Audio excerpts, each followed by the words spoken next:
Up, what's happening? It's me in the who? The baby. Say, hey baby. Say, hey baby. She don't like all that extra shit sometimes. Anyways, real talk about Dillon Brooks and the NBA aggregators. I don't know how to pronounce that word. There's so many words in the dictionary. Some of these words is fake and made up. I don't even care no more. But it's JJ Reddick and Trey Murphy, man, and it's the JJ Reddick show. You dig? Well, it's the TiggPolitics show, but we watching the JJ Reddick show. They finna talk about this. But before we get into it, I want to talk about something that I personally think, and I think they gonna touch on it. I haven't seen this video yet, but personally, right, I don't think Dillon Brooks should be a starter. I think he should come off the bench. I think Tyus Jones should start at the 1. I think Josh should start at the 2, and Baines should start at the 3. That's just me. But let's just go. I keep doing that. We already in there. Let's just get it. If you enjoy this clip, before you watch it, please hit that subscribe button. I have a question for both of you. Yeah, hit that subscribe button. You think it's odd at all that when they hit a rough patch, he decides to not comment? And the reason why I ask this is, Pat Bev, who's been on our show a bunch, he's like in front of the show. Pat Bev says a lot of stuff. He's an irritant, but he always owns up to it. You know what I mean? He kind of like, he says whatever he wants to say, and he doesn't hide from saying it. And it does feel a little strange to me that, especially after game 2, that, when things have turned a little bit for them, he's somewhere, he's like nowhere to be seen. You're really putting Trey in a compromising situation here. Is what it is. You told me that you are an honest person and you speak the truth. That's all I do. That's all I know how to do. That's all I know how to do. Once you pick that role and you want to be that guy where you're going to be the agitator, you have to live with not winning every matchup. It just is what it is. Like, you're playing in the NBA, you're going to play against the best players. Like, you're not going to win every matchup. Fact. Now you just have to be the person to own up to that and be like, you know what? You got the best of me. You might not have to say that word for word, but when you're gonna poke a bear and the bear roars, you have to deal with it. Like, this is what it is.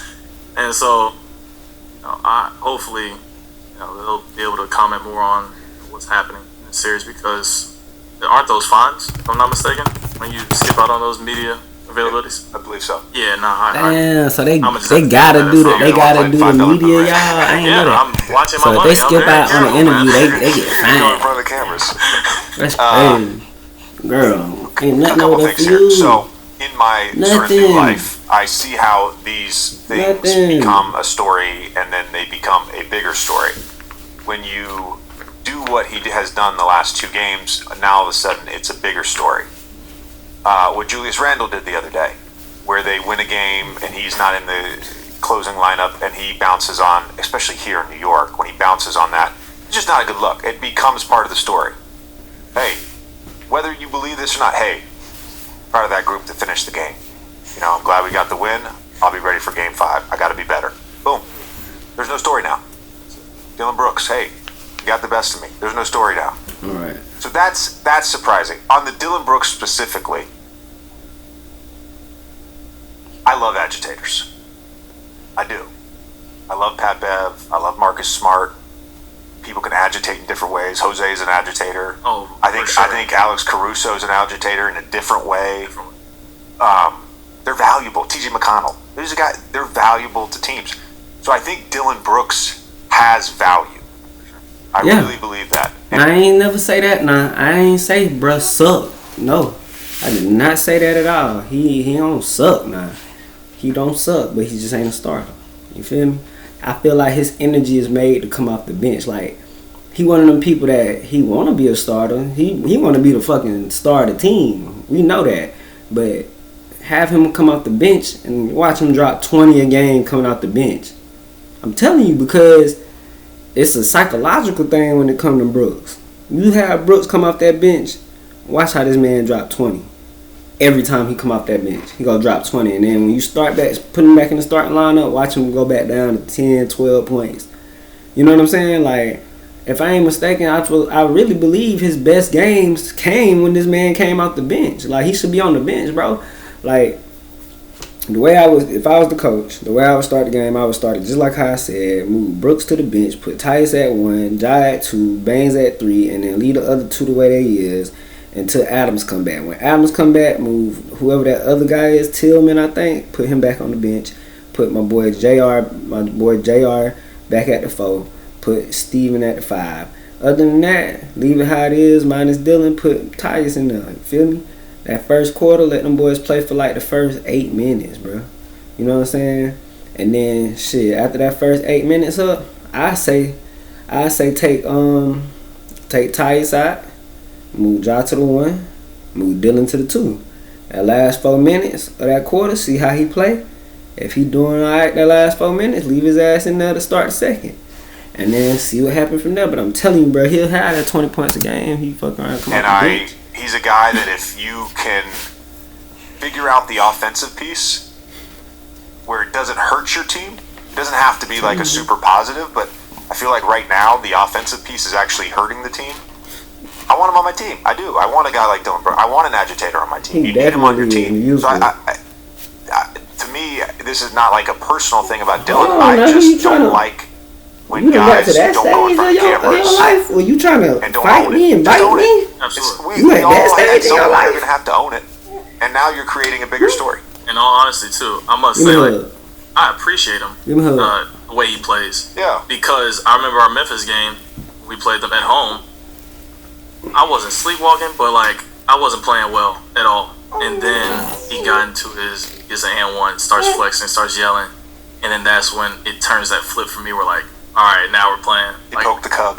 Yeah, Cub. I'll take Cub. I'm not a bear yet, but you're not LeBron. No, I'm not LeBron, but then that turned me up, and I was appreciative of it. Plus, at the end of the day, turn you up because of the fact that, like I keep saying, Dillon ain't no superstar. You feel me? He ain't even an all-star. You feel what I'm saying? But he is a good player. You feel me? But with him being a good player, he could definitely be a 6-man. He could win 6-man. I could see him winning 6-man, bro. Personally, because he got what it take to win 6-man. But yeah, the coach ain't coaching. Who the coach is? Tyronn Lue. That's why. Shit crazy. The day is competing. Yes. Like that's what it's all about. Like there's guys that take like the trash talk and all this stuff to like, all right, this is personal now. Like get this person. Like no, this is basketball. At the end of the day, like we're talking in between the lines and stuff like that because we're trying to compete, we're trying to win. Now, if you want to make it personal, then that's on you. But I just look at it as part of the game. In a second. Here's what I would ask. Well, girl.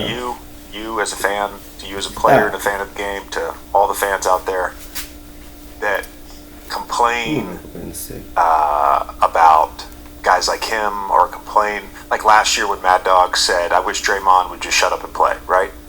Don't you want competition? Don't you want to be entertained? To me, like, let's take him going at the crowd, even though that definitely added to his punishment. But I love it. Alright, so now they're getting into the Draymond situation. But anyways, yeah, how y'all feel about that? Dillon Brooks. Do y'all think Dillon Brooks should be a starter? I think Dillon Brooks should be coming off the bench as a 6-man, not a starter. And go look at the stats. Game 2, Tyus Jones had 36 minutes because Ja was hurt. They won that game by 10 points. The game they just won, I think by 10 points again, or close to it in overtime, Tyus had 15 minutes. And that was more minutes than he had the previous games where Ja was playing as well. So just notice, when Tyus get on that court more, they do better, bro. I'm telling you, they need to start Tyus at point. Tyus is a starter. He is not a bench player. He is a starting point guard. I ain't going to say on every team that he would play on, but for the Memphis Grizzlies, he should be starting as point guard because, no, fuck that.